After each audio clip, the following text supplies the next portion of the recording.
All right, we're back. Season 3, First Gen Wealth. I'm Randy Woodworth, along with my brother Jim Woodworth. Welcome back. Yeah, what did we take? A month off? Probably. Recording? We did the Soup Bros episode, which is kind of fun. But Soup Bros was fun. A little bit off topic there, but a lot of fun. And I think those guys are going to do some more stuff. But this season, I think we're going to be a little bit more loose. We've talked and tried to stay within 30 minutes on our podcasts in the past. Some people have longer commutes, you know? Yeah, we call it the commuter podcast, but yeah, what if you're driving an hour? You need to hear the Woodworth some more. So, you know, maybe it's 20 minutes, maybe it's an hour. I don't know, but we're not going to be on a timer this season. And I think our topics are going to be a little more broad. Just kind of real life stuff that we can kind of relate back to some of the lessons we've learned, and I don't know, some of our sales skills, maybe. I don't know. One of the stories that comes to mind, Jim, that I want to talk about because I love talking about it. Yeah, it is a great story. You know, 2004, Jim and I went down to San Antonio. Yep. For the Final Four. Do you remember the teams that were there? I remember UConn was there, I think, but other than that, Oklahoma State got beat because I remember they were giving away their right. tickets. That's how you and Matt got to go. Yeah. And I went to some bar. You didn't go to the game? The finals? I didn't.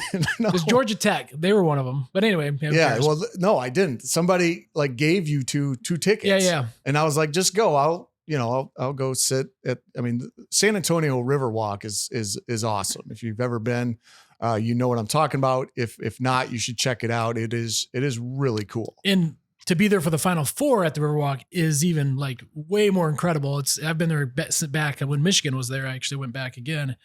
And it is a awesome college sports vibe. Yeah. That weekend. Well, and everybody's there. Yeah. We were elbowing with Jerry Tarkanian. I remember seeing him, and the player of the year was Jameer Nelson. He was in the Crab Shack or whatever the heck it was when we were in there. So there was a lot there. It was always like pointing at like, it was pretty there's cool. that guy. There's that guy. So it was a really cool atmosphere. And of course we had never been, we were young. I think I must've been 25. I was the only one, cause I was the one that had to rent the car. Remember that? I used your credit card. Yeah, probably. Yeah. But I had to be the one to sign for it, cause you had to be 25 to rent a car. But we really didn't know, what we were doing as far as an agenda or anything like that. We just went down for a good time. Had no hotel even, I think. We didn't. It's the first night we were able to get in, found a hotel. La Quinta Inn. And then we had to leave because, it was a last minute decision to go. All of the hotels downtown San Antonio were like booked. That's right. We had to we were on the drive highway like for 45 minutes out to find a place where we could stay. Oh, that was awesome. We thought we were going to, we'll get there. We'll talk him in, we'll figure out a way to stay. No, it wasn't happening. So we weren't able to negotiate our way into a hotel room. Yeah. But we weren't able to negotiate ourselves into a private party one time. Yeah. So was that Thursday or Friday night? That would have been Friday night. Probably Friday night. Yep. So Jim, myself, and a guy named Matt Lavote. Yep. Who bumped his forehead. That's a story for another time. Yeah, we're like reminiscing in our heads and going, oh my God. Anyway, so Friday night in Final Four, all 4 teams still in at this point, and absolutely madhouse downtown. And we were, there's the club that has like the Batman lights, whatever. The spotlights going through the sky. So we're like, let's go that way. And so we start walking down to what we see is La Rive, Leriv, right? You got a better memory than me. I remember the good stuff. The details, not so much. Well, there might have been some pre-drinks before. Oh yeah. We were 20.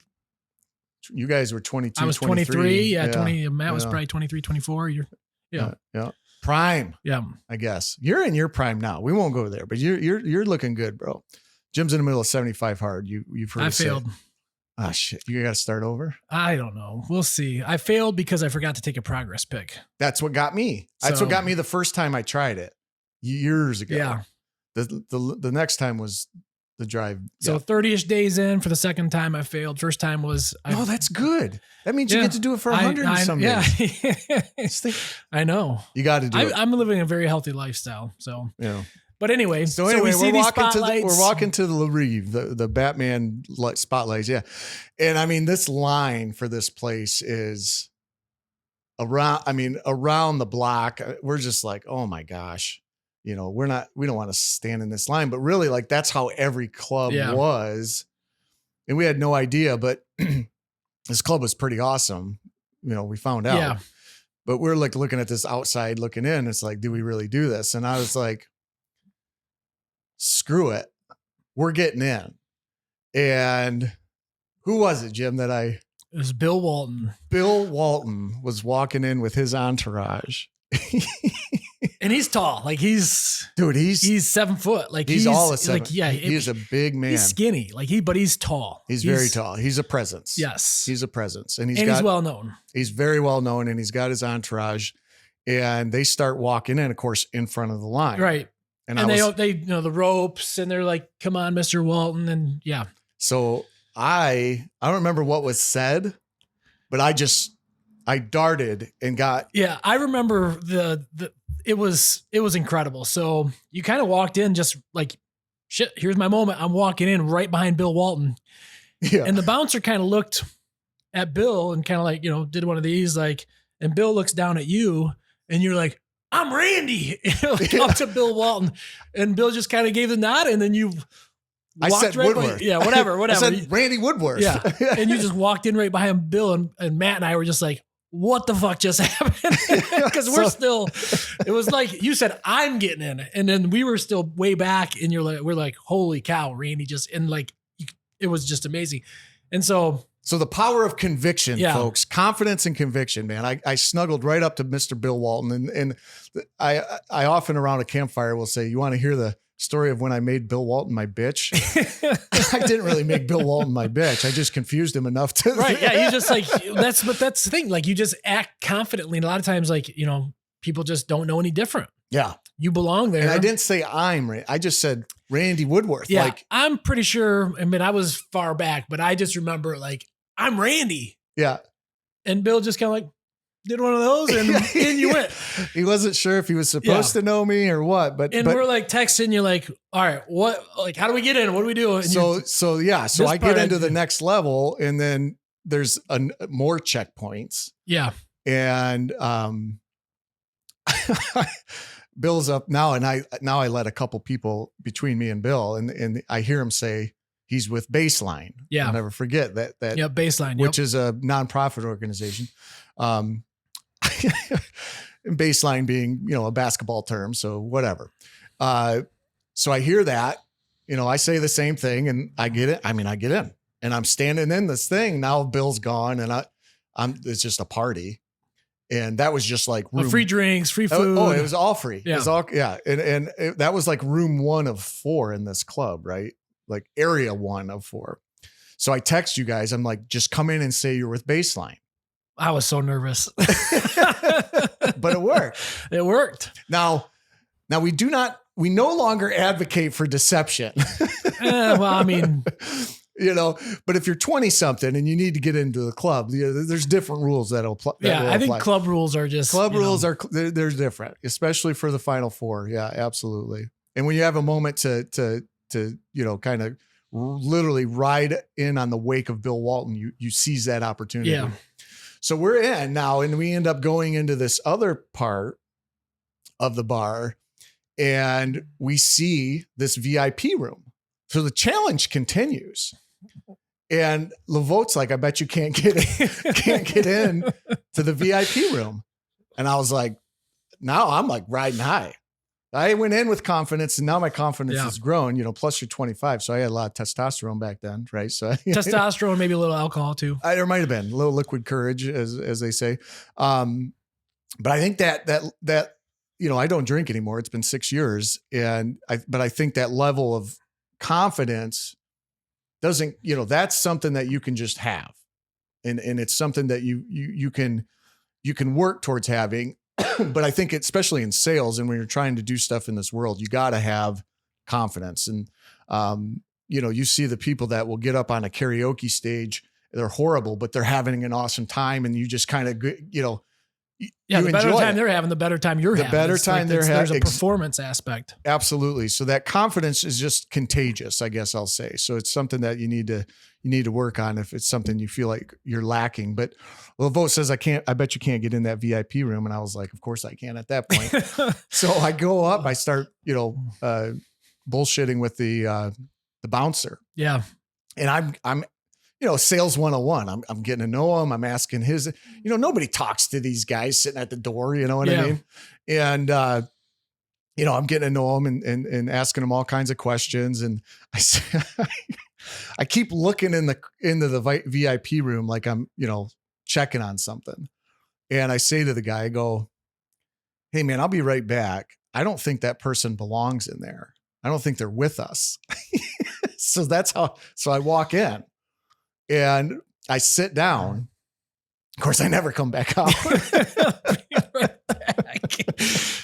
Hey, I gotta go check it. This guy does not belong in there with us. That is incredible. I mean, well, what does he say to that? Yeah, I mean, that's act as if that was the line. So I go in and I sit down at this booth, and as it turns out, as I'm sitting in this, end up having a conversation with these people, the owner of the club is sitting next to me, and we absolutely hit it off.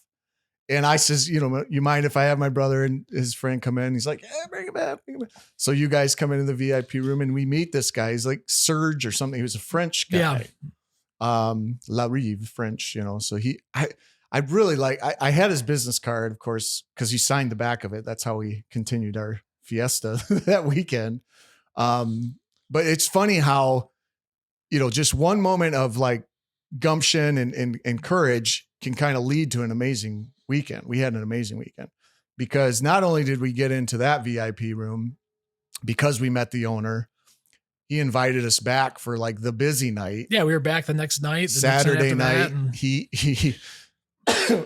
opened up a VIP club upstairs we didn't even know existed. Yeah, it was kind of like overlooking the rest of the peasants down there. It was like in one-way glass. One-way glass. All the girls doing their makeup, and we're just watching. And he provided free beverages. Yeah, like all we wanted was all free. That's been a long time, but that's probably like now that we're replaying that, like that is that's just an epic weekend. Well, and then Sunday, everything's dead, right? Yeah. He was closed.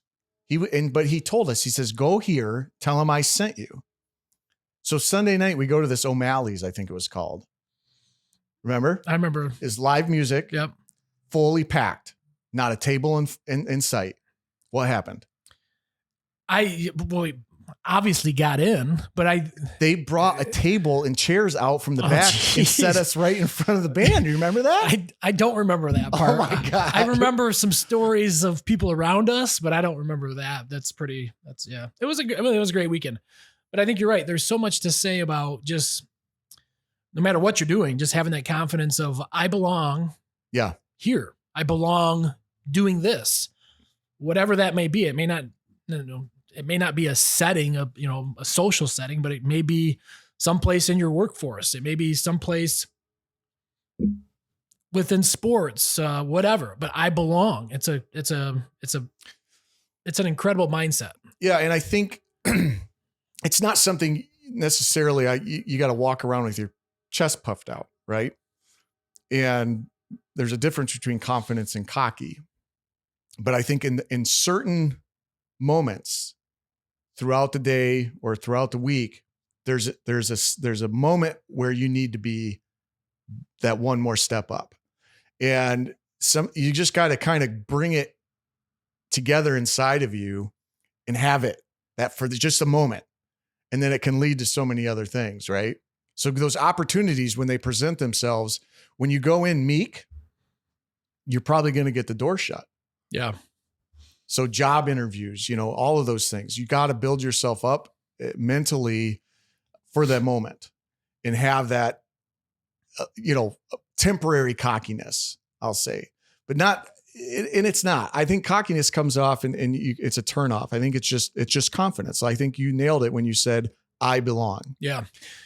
Well, when you put it that way, like, you're thinking kind of like bigger moments too, job opportunities, but really, I mean, it can be as simple as going in and getting your coffee in the morning and just like, what kind of impact do you leave? Do you go in there and just kind of like, are you boring? You know what I mean? Or do you like own that moment, whatever that moment is, and make somebody smile, make them feel good about that interaction with you? And the more times you do that, the more it multiplies, the bigger influence you have on others now. And you're sought out for opportunities. Yeah. Somebody, I just was doing a business networking event at Madonna, where I went to school last week, and meeting with the business students. And I'm a trustee at Madonna University. And one of the students asked me, well, how do I become a trustee? And I was just like, I mean, it just kind of happens. And I'm thinking, I'm like, on the spot, I'm like, I don't know how you become a trustee. It just like, I stayed involved with the university, but it is those moments built up over time of creating a positive impact. Well, because the current trustees are sitting around and who do we want to add? Right. Exactly. So who have you made smile? Who have you had an impact on? Who, when you walk into a room, have you made your presence known? And so when those moments come where people have to recall, right, amongst all the people that they've seen in the world over the past, years of their life, your face and your name needs to stand out. And it's simple, positive attitude. And it's that confidence. Yeah. And that's what you're talking about. So it's not like, but you're not going out to apply for that type of thing. It's You have to have people think of you. And you mentioned this a few episodes ago, like the more you do, the more deals you do, now people are like seeking you out and say, hey, I've got this deal, I'm interested, before it hits the market or before it's known to the public. Like you're getting opportunities because you're known for that. Just got another phone call yesterday. Yeah. So that's my point of like having, it doesn't have to be a big moment to be like, I belong. It's our last podcast. Every interaction. Yep. And it's those small things that build, right? Everything we talk about a lot of big picture stuff, but it all starts small. And what just like you're saying, like every interaction you have, if it's a positive one, is going to build and build and build until all of a sudden you're completely unaware of what's happening behind closed doors somewhere, but your name comes up because you've constantly been doing those small little things on the daily. Yeah. Just a positive interaction with people. And so, that's something I think people don't think about. Like, you've probably heard the phrase, you're always selling. Like sales it's always happening. And so when you're out and about just doing the mundane task, if you're a jerk or just kind of an Eeyore. Yeah. Eeyore is oh my God. When you say Eeyore, like I picture people, like I know exactly who you're talking about. Yeah. Well, and that's the flip side of the coin. People remember that. Right. So there's like, you don't want to be remembered for that. And you don't want to just kind of be unremarkable. Yeah. Right. So there's those small little positive things. It's like, but you also don't want to be over the top. You don't, know what I mean? Because those people, and they don't want to be in a boardroom with those people or a trustee with those people because they're over the top and it never stops. I don't know what that is in people that are like that, but I'm thinking of a couple right now, and it's just like, dude, chill. Yeah, like we can just talk. Quiet, a little quieter, maybe. It's your energy. There's the energy suck, and then there's the energy like, holy cow, like I can't match this, and I am in no mood to match this. Right. Like just simmer down. Right. So it's like the Three Bears, like just right. Just right. You want to be whatever that is.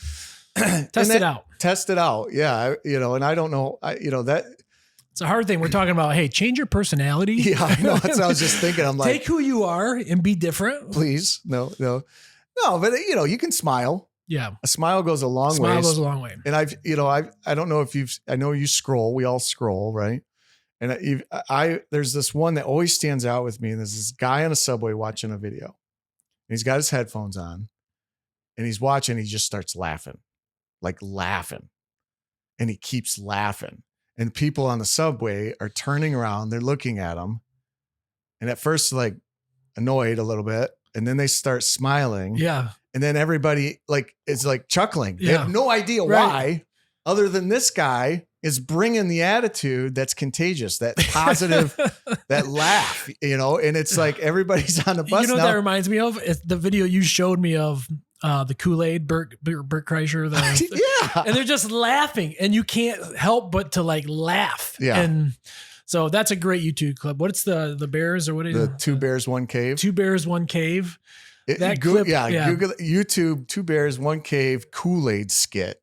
Oh my God. And it's not a skit. It's Or maybe it is. Maybe they planned it. If you need a laugh, check that out because it's hilarious. And watching it with other people helps too. I feel like it's because you start laughing and then they laugh and it's just incredible. But that's the point. Well, that is the point. So, those,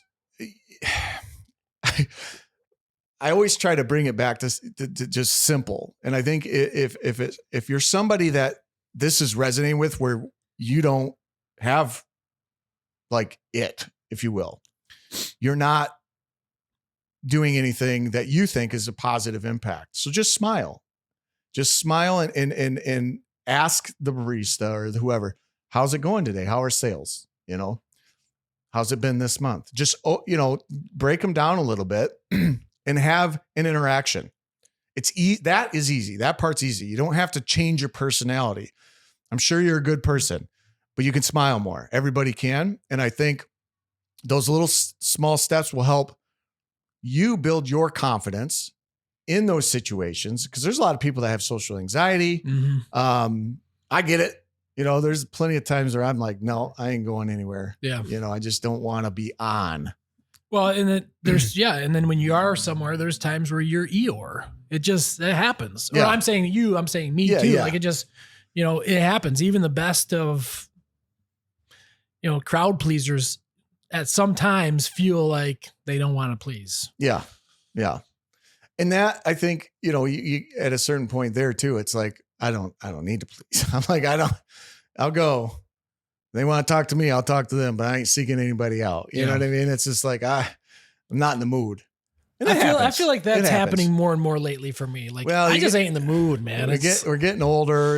We don't have, I was just talking about this with my barber today because we were talking about some of the billionaires, one of which I've met. And Corey Shuck. Yeah. Stop. We're not going there. Quit laughing, Micah. Just kidding. It's not Micah today. It's Dan. Micah's sick.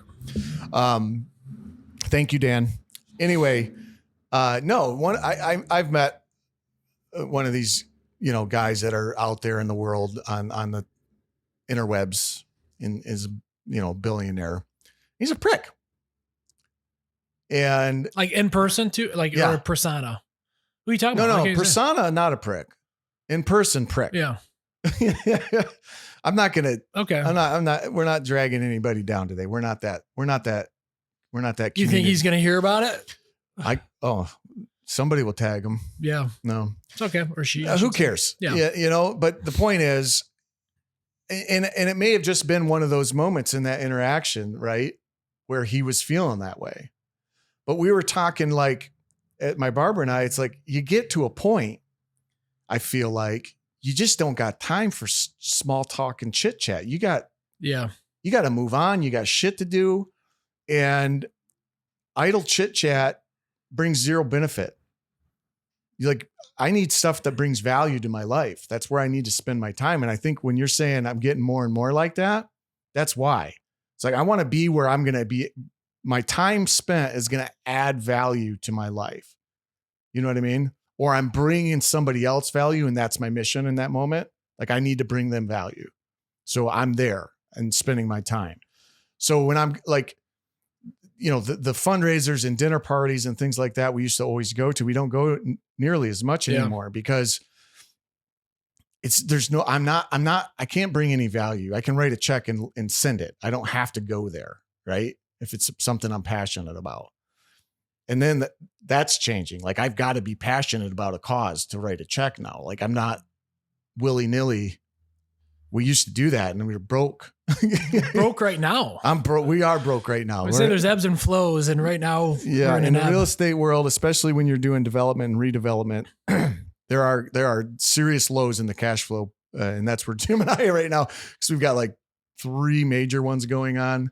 I've got an additional 2, so that and the mortgage business has been pretty slow for the last year. Like I can always rely on that cash flow coming in. Well, it's a little less than usual. And I've made some commitments that I wasn't planning on being as big as they're going to be and things like that. You made some commitments in the good times. Yeah. Right. So, which is okay. I mean, it happens. And this is not like the first time we've had that type of ebb in the business. And I know it's always temporary. And usually when you and I need cash, we find cash. Because you have other real estate you can leverage, or you can sell something, or there's all sorts of opportunities in real estate. It just and if you've made, and if you've done yourself, if you've done good by people, you can, there's wells to dip into. Sure. But you've got to have those relationships. Yeah. The commercial real estate business, same thing. 60% decline last year in transactions across the country. So major hit. So, it's bad timing. Why are we talking about us being broke right now? What was I talking about? It's a good question. I think you were getting ready to say, and it's on our mind. Yeah. Oh, writing a check. You need to be passionate about it because. So going back to, you getting more salty, I guess. And I think it just becomes as you get older and as you get more successful, I guess, or not even successful, just more comfortable in your position in life.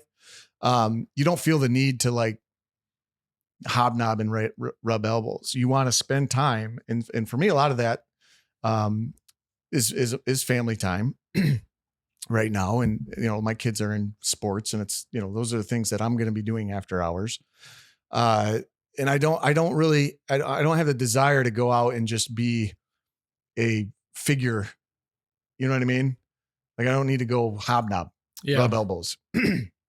I'll do it. I mean, I'll do it, but not nearly as much.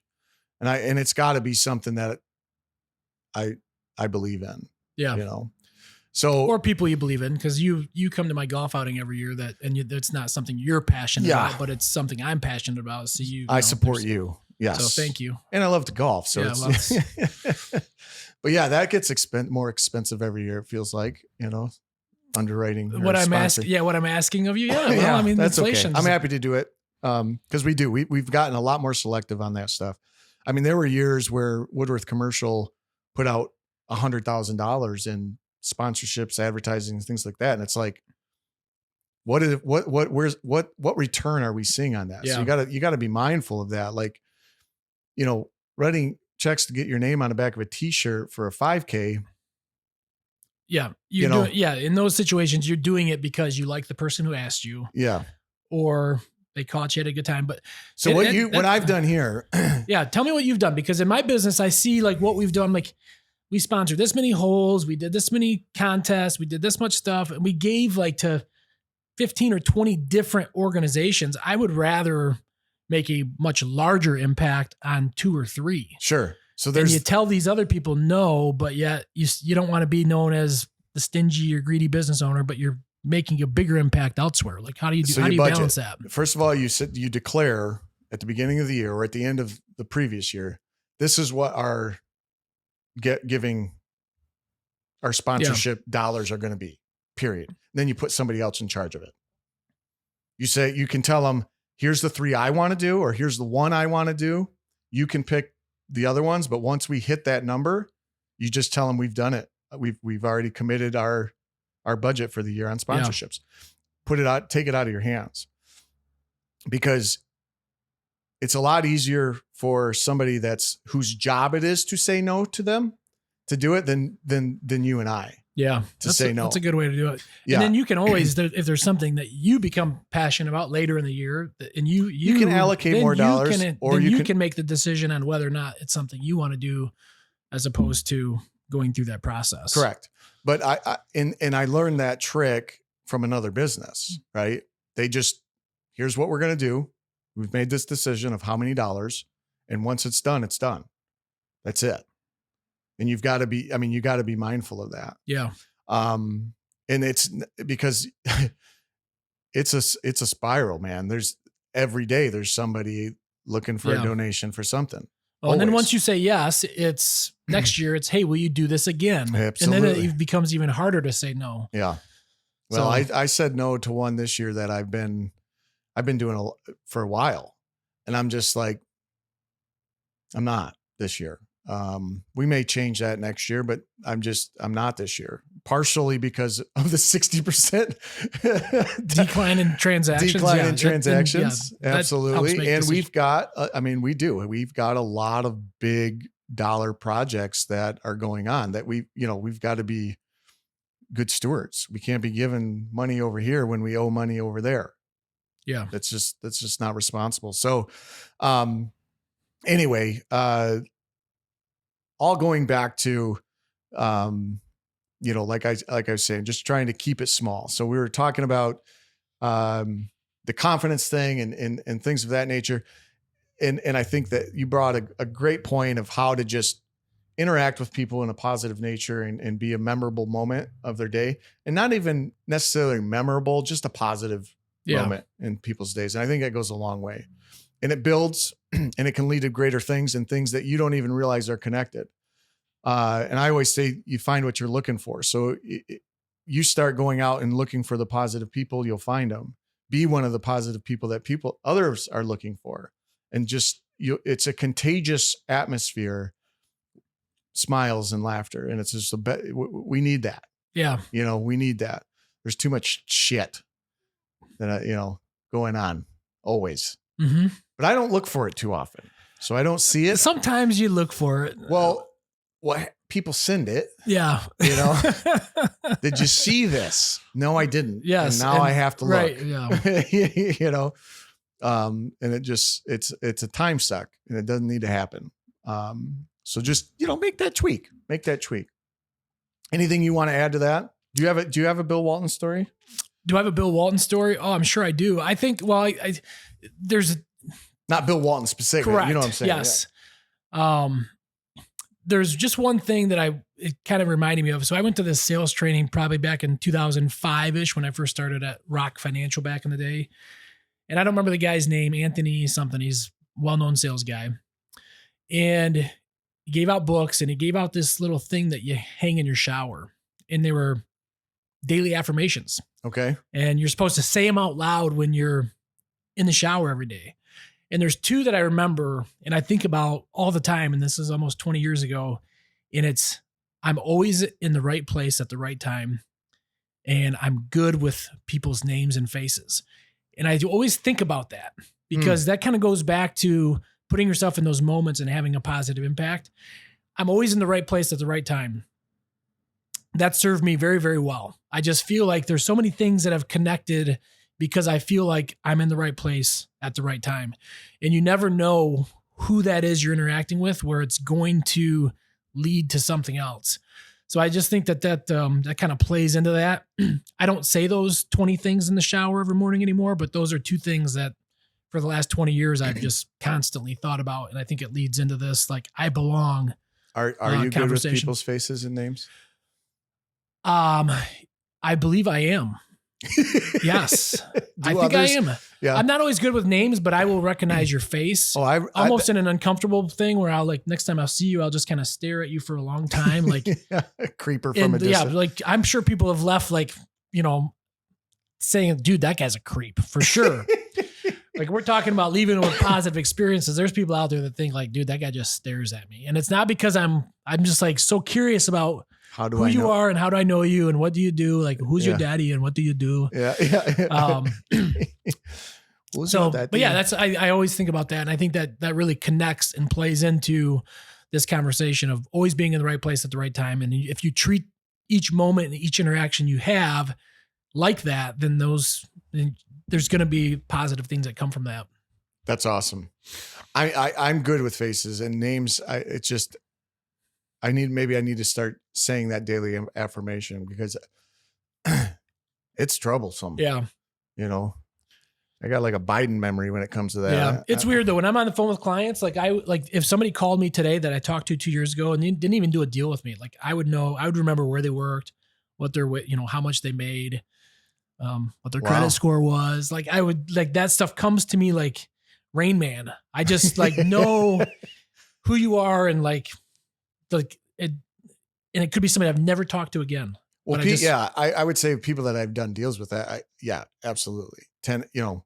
Even the smallest interaction, if I put a tenant into a space, I'm not going to forget that. But like you meet a lot of people. It's hard. It's like hotel room numbers. I got a lot of hotel room numbers up in my head. I only remember the one I need that day though. You know what I mean? Like, right. Anyway. Well, cool, man. Yeah. I like it. So I'm going to call it a wrap for this episode. I have no idea how much time that was. Yeah. Don't I'm going to really go care. grab a coffee and I'm going to put this into practice right now. You're going to what now? I'm going to go grab a coffee. You're going to smile? I'm going to smile, man. I'm going to show them off, baby. Oh, that's awesome, bro. All right. Well, with that, Jim's heading to coffee and giving somebody a smile. We'll call it a wrap. So we'll see you next time. Don't know what the topic is, but it's going to be awesome. It is going to be awesome. Thank you.